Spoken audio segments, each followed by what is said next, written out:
Well, first of all, Forrest, thanks for sitting down and talking with us today, being a part of this project. I know Jeremy, along with me, really appreciate you guys helping us out with this.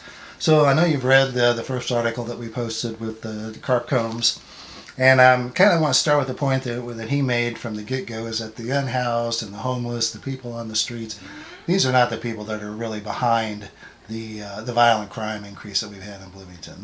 Seem to be the people that community is very concerned about, but they don't seem to be the ones that we really have to worry about, at least with this violence stuff. Do you agree with that? I mean, yeah, absolutely. I mean, most people experiencing homelessness aren't involved in crime at all, and are often, even if they are involved with crime, they're the victims of it. But most of the folks who are street homeless are incredibly disabled, and so they're not capable of any often really advanced crimes or really dangerous crimes. They often, if they are involved in crime at all, it's usually what I call nuisance crimes. So these are low-level, kind of annoying crimes like trespassing, like public intox, disorderly conduct, petty theft, small minor crimes which are, again, they're really annoying and have an impact on the way, but they're not what I would describe as a serious threat to the community. In terms of being victims, that's what Carp said. What sort of do like the guys who stand on the corners asking for money? Do they become victimized for that? I mean, what sort of victims are the unhoused folks? Well, I mean, a lot of them have things that are stolen. There's certainly a definite level of violence out there. There's sexual violence out there that can occur with folks who are on the streets, and when those things happen, certainly those are pretty awful and horrible things that can occur, and sometimes the perpetrators are other people experiencing homelessness, and sometimes they're not. But it's pretty dangerous for them. Rarely does that danger spread out beyond the homeless community, but it can be very dangerous for them. So how is the housing situation going these days? I mean, I know during the election there was some talk, well, there's plenty of shelters. It's not that we don't have enough places for people to stay. Is that still true? I mean, I think generally speaking, our county has enough shelter. And that doesn't mean there aren't people who are street homeless. We do have a small percentage of people experiencing homelessness who live on the streets. And so that's a real thing. The big gap in our community right now is housing. It's finding a place to live, finding a safe place to live that'll accept, that you can move into and afford. And we have a huge gap. So that's the bottleneck in the homeless kind of, if you will, process. We have pretty decent sheltering. Again, there's always the possibility of more, but really the bottleneck, what's slowing us down, is not entering into shelter, it's exiting out of shelter. Right. We need to be able to help people exit shelter much more quickly, and that's a huge problem of that, is just the housing market is terrible. Kind of picking up on that point here, not talking about shelters per se, but the low-income housing places around here. I mean, I have talked to terrified single mothers who live in these places because they're scared to death of the drugs and the gangs and the gunfire and all that stuff.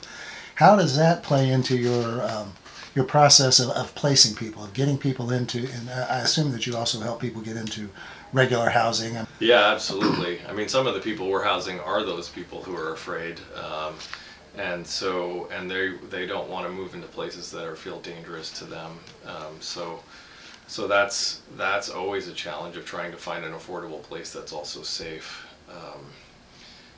But truly, right now it's incredibly difficult to find housing for anyone who might have any kind of either credit issue or criminal background issue. If they have either of those, it's very difficult to find a place for someone to live in our community. Yeah. And generally speaking, there was a really amazing study a couple of years ago that came out, and it looked at the housing availability in our community, and it said that at the time the prices are up a little bit higher, but it looked at rental ranges for people, and it looked like at $400 to $800 dollar rent per month, and it looked at 0 to 400 and 8 to 12 and that kind of those kinds of ranges.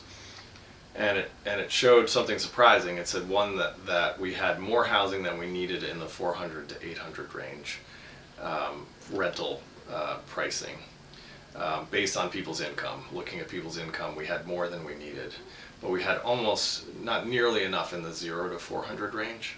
And for people experiencing extreme poverty, that's where they sit. They sit in that 0 to 400 range in terms of what they need for a monthly rental range. And so what happens is people either try to move up into the 400 to 800 range and overspend and start having pretty serious housing instability, or they end up in a either doubled up situation like couch surfing, or worst comes to worst, they end up homeless. Where are those $0 to $400? Yeah, there's Where are they? so most of them only exist through subsidies. So so Section 8 public housing, permanent supportive housing vouchers. Those are generally the ways that someone can get that, and those are generally federally funded. And right now, for example, we know that for every 10 people who qualify for a Section 8 voucher, there are only 2 vouchers for available. So 80% of the people who qualify for that kind of support income-wise can't get one. In Bloomington, or those Nationally. Nationally. Nationally. Well, as you know, these public safety reports, they've been publishing these for years, and they go back to the early 2000s, I think is when, well, the data goes back to the early 2000s, and there's just been this steady increase in crime in general and violent crime in particular.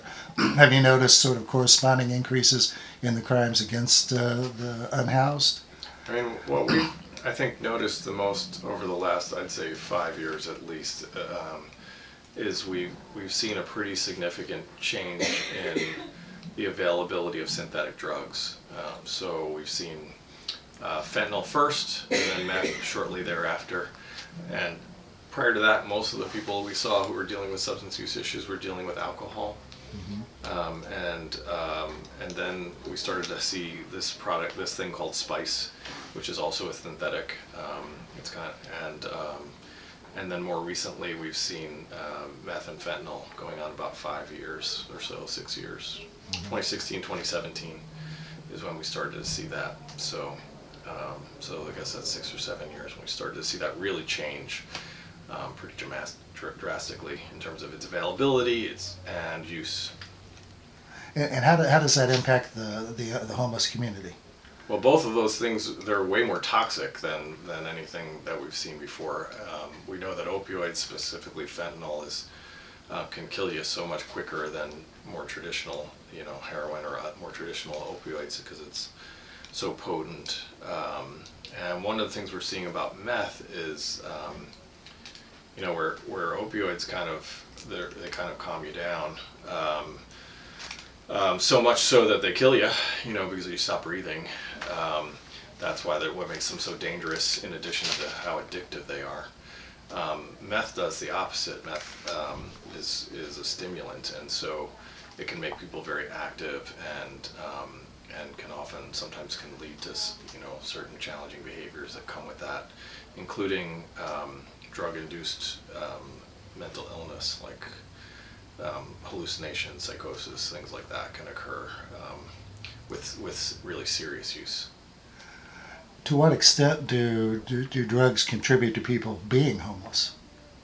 Oh gosh, it's there's various numbers out there. Some people say that it's a major factor in something like 30%, something like that, of people experiencing homelessness. I know you and I have talked before about this. I mean, I think you told me once that people in shelters or on the streets die on average like every other week or so. Is that about right? Oh gosh, yeah. I think 10 days? we were looking at how many people died last year, and I think we lost a little bit less than one a week last year.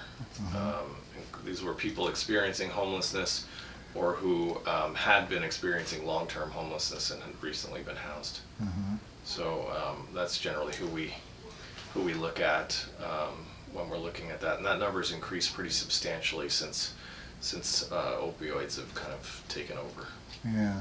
So you were saying that opioids were kind of the first real hard impact, because I mean, I think meth Yeah. preceded opioids in terms of the culture and the country. Yeah. But what you've seen among the homeless population, is it more started with the opioids? Is that... Yeah, we didn't see meth too much. I mean, there was certainly a lot of talk about it, but and everybody was saying meth is this big deal, but we didn't see that a lot in the homeless population. We saw alcohol mostly, and certainly meth was there, but that was the big substance use challenge, and meth became a really big problem around 2016, 2017 when they invented a new way to manufacture it, and it became they did a good job at kind of limiting the ephedrine-based meth, but they, they discovered new ways to manufacture it, and it's actually quite a different substance now,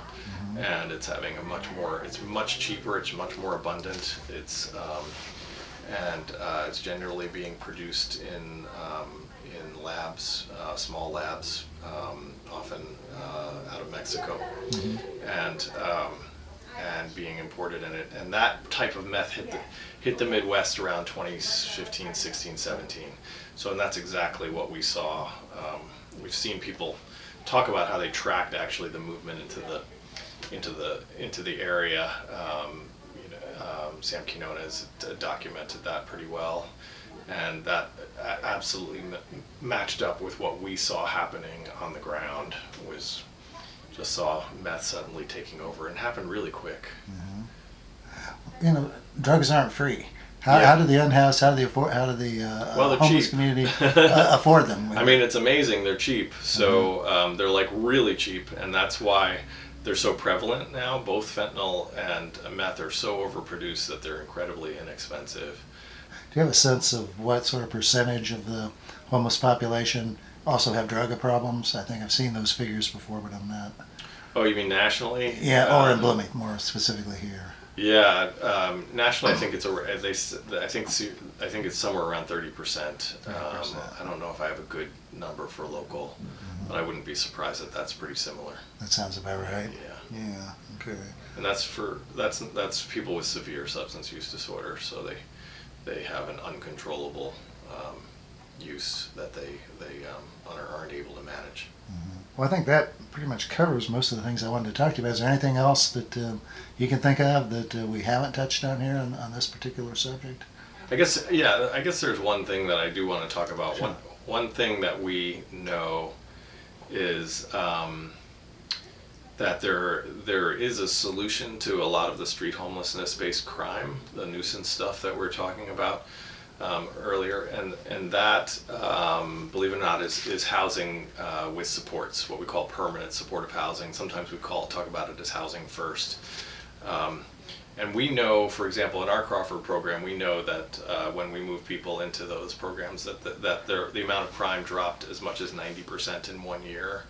And I don't know a program on the planet that it has a more effective crime reduction impact than that. And so in terms of the nuisance-based stuff that we're talking about, there are some pretty clear solutions to that, and housing is an incredibly effective. It doesn't eliminate those nuisance crimes, but it dramatically drops them, and that's to the benefit of all. It's benefit of the people who are housed and now have a safe place to stay, but also a benefit to the community, to the social service programs, to the emergency program and healthcare programs, and also to the criminal justice system.